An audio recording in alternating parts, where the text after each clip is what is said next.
ہمارے ساتھ پاکستان تحریک انصاف کی ممبر قومی اسمبلی شاندانہ گلزار صاحبہ موجود ہے. سب سے پہلے ان سے بات کرتے ہیں. میڈم یہ تاثر ہے کہ آپ کے جماعت کے علاوہ ملک کے دیگر جو سیاسی جماعتیں وہ آئینی جو ترمیم ہے اس کی حمایت کر رہی ہے. آپ کیا سمجھتی ہے کیا گراؤنڈ ہے اس کی اور کتنی ضرورت ہے اس آئینی ترمیم کی؟ بسم اللہ الرحمن الرحیم. جی اللہ کا شکر ہے کہ پاکستان کے جتنے چور ہیں وہ تمام پی ڈی ایم میں، چاہے وہ بلاول ہو، چاہے مریم ہو، شہباز ہو، نواز ہو، یہ کیا نام ہے اس کا، زرداری ہو، انہوں نے دکھا دیا کہ پاکستان بیچنے کے لیے کسی حد تک گر سکتے ہیں. پچھلی سال 26ویں آئینی ترمیم کی، عدالتوں کو برباد کر دیا، پولیس کو برباد کر دیا، وکلاء کو برباد کر دیا، پاکستان ڈوب گیا.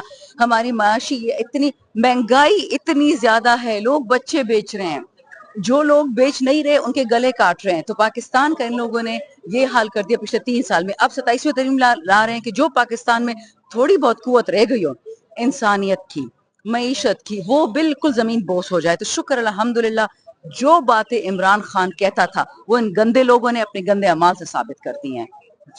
کیا کہیں گی یہ اس میں عوام کے انٹرسٹ کے کوئی نہیں ہوگا، ان کے انٹرسٹ کی چیزیں ہوگی اس میں؟ مجھے بتائیں بلاول نے، مریم نے، زرداری نے، شہباز نواز زرداری نے کون سا ایک کام پچھلے 3 سال میں عوام کے انٹرسٹ میں کیا؟ میں ابھی سیاست چھوڑ دیتی ہوں، مجھے آپ بتائیں کیا کیا ان لوگوں نے؟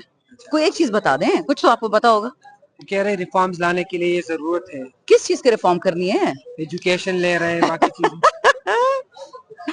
بیسیکلی ان کی چوریاں ختم نہیں ہو رہی ہیں، تو جو صوبوں کے پاس 5-6 روپے بچے تھے وہ بھی انہوں نے اپنی جیب میں ڈالی ہیں. بس بات یہ ہے، سمپل از دیٹ. موجودہ جو سیاسی صورتحال ہے کیا سمجھتے ہیں؟ ملک ان کے مطابق بہتری کی طرف جا رہی ہے؟ جی جی بالکل.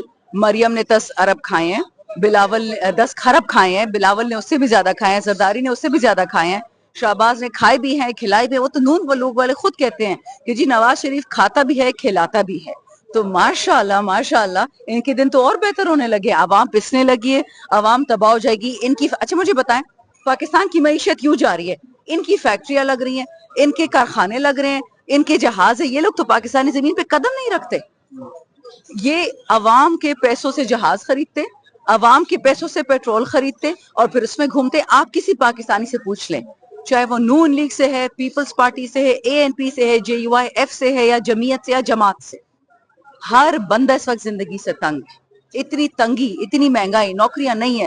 فیصل آباد میں آپ کی یونٹس بند ہو رہے ہیں، سیالکوٹ میں آپ کی یونٹس بند ہو رہے ہیں، گجرانوالے میں یونٹس بند ہو رہے ہیں، کراچی میں بند ہو رہے ہیں. نوکریاں جا رہی ہیں لوگوں کی. صحت کارڈ تباہ برباد. شکر ہے کہ پی میں تو چل رہا ہے.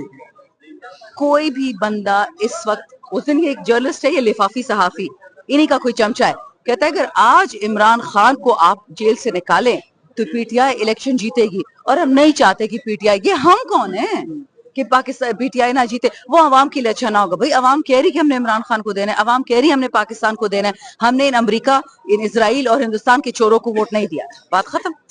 میڈم یہ بتائے باقی صوبے آگے جا رہے ہیں، آپ کیا سمجھتے ہیں کہاں پر ہمارے صوبوں میں مسائل ہے کہ ہم نہیں آگے بڑھ رہے؟ ماشاءاللہ جی صوبہ سندھ تو اتنا بڑھ گیا کہ لوگ جو ہیں 24 گھنٹے سونے کی نہریں ہیں ان کے پاس، دودھ کی نہریں ہیں، شہد کی نہریں ہیں. سندھ کے تو اسپتالوں میں بھینسیں پڑی ہوتی ہیں، وہاں پہ اسٹریچر نہیں ہوتا، لوگوں کو ویل بیروں میں لے کے جا رہے تھے. جی اللہ ہمیں سندھ اور بلوچستان نہ بنائے. اور پنجاب میں ایک شہر ہے جو تھوڑا بہت کام کرتا ہے، وہ لاہور. ذرا ساؤتھ پنجاب جا کے دیکھیں، لیا دیکھیں، وہاڑی دیکھیں، راجن پور دیکھیں، جانوروں سے زیادہ لوگوں سے برا سلوک کرتے ہیں. کون سے صوبے آگے جا رہے ہیں مجھے بتائیں. آپ کیا سمجھتے ہیں نئی وزیر اعلیٰ کے آنے کے بعد پارٹی کے اندر اختلافات ختم ہو جائیں گے؟ دیکھیں جب تک عمران خان جیل میں ہے پارٹی میں اختلافات ہوں گے، کیونکہ ہم سب کو عمران خان کی زندگی عزیز ہے، ہمیں وطن عزیز ہے، تو ہم چاہتے ہیں کہ جلد از جلد خال نکلے. دیکھیں ہم تالپور کی پارٹی نہیں ہے، ہم زرداری کی پارٹی نہیں ہے، ہم نواز شریف کی پارٹی نہیں ہے کہ ہم بٹوے اٹھا کے ایک دوسرے کی جوتے پالش کریں گے. ہم ایک جمہوری پارٹی ہے، ہم لڑیں گے، ہم ڈس ایگری بھی کریں گے، یہ ہمارا حق ہے.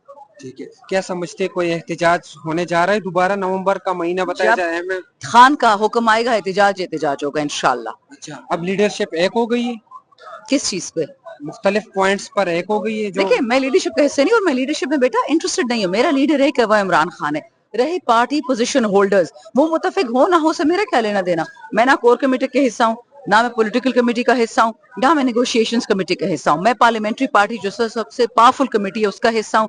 اور جب تک سارے MNAs MPAs نہ ہو، آپ کو ایک بندہ مجھے نکال یہ کے بتائیں دکھائے. نکلتے ہوئے دیکھ رہی ہے آنے والے چند سالوں کے دوران عمران خان کو باہر؟ اگر خان نہ نکلنا تو یہ ملک گر جائے گا. مجھ سے یاد لکھا ہوا لے لیں کہ یہ لوگ، انہوں نے قسم کھائی ہے کہ ہم پاکستان کو گرا کے دکھائیں گے, پاکستان کو 6 صوبے میں بانٹیں گے, اور وہ ہم نہیں ہونے دیں گے. بہت شکریہ آپ کا. میڈم جیسا کہ آپ نے سنا, ان کے مطابق ملک ٹوٹ جائے گا اگر عمران خان نہ نکل سکا. ان کے مطابق اس وقت جب عمران خان نے کال دی اس وقت احتجاج کیا جائے گا.